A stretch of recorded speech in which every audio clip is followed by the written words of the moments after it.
He went back to the settlement, and his friends were all anxious to know where he had been. For a long time he refused to say, until at last he could not hold out any longer, but told the story, and in a few days he died. Only a few years ago, 2 hunters from Raventown, going behind the high fall near the head of Okanalufti on the east side, on the East Cherokee Reservation, found there a cave with fresh footprints of the little people all over the floor. During the smallpox among the East Cherokee just after the war, one sick man wandered off, and his friends searched but could not find him.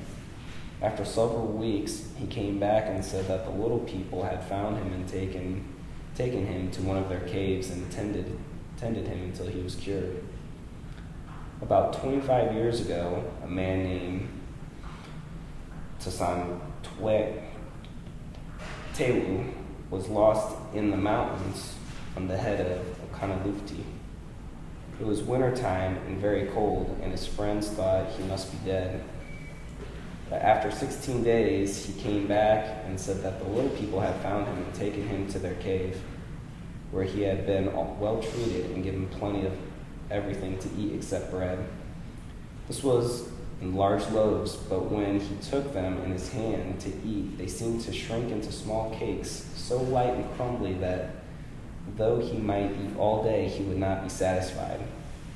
After he was well rested, they had brought him part of the way home until they came to a small creek, about knee-deep, when they told him to wade across to reach the main trail on the other side. He waded across and turned to look back, but the little people were gone and the creek was a deep river. When he reached home, his legs were frozen to the knees, and he lived only a few days. Once the little people had been very kind to the people of a certain settlement, helping them at night with their work and taking good care of any lost children, until something happened to offend them, and they made their minds to leave the neighborhood. Those who were watching at the time saw the whole company of little people come down to the ford of the river and cross over and disappear into the mouth of a large cave on the other side. They were never heard of near the settlement again.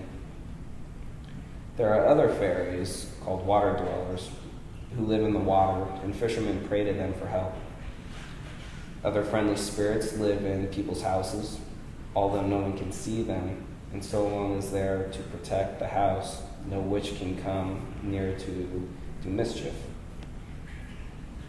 Tsawasi and Tsagasi are the names of 2 small fairies who are mischievous enough, but yet often help the hunter who prays to them.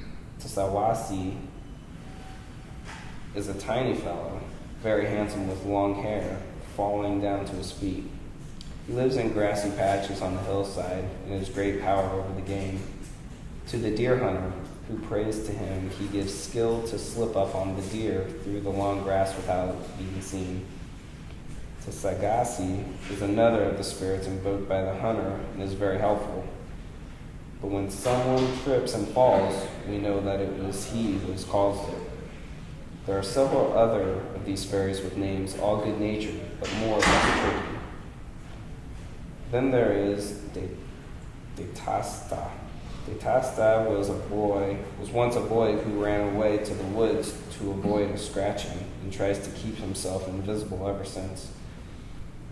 He is a handsome little fellow and spends his whole time hunting birds with blowgun and arrow.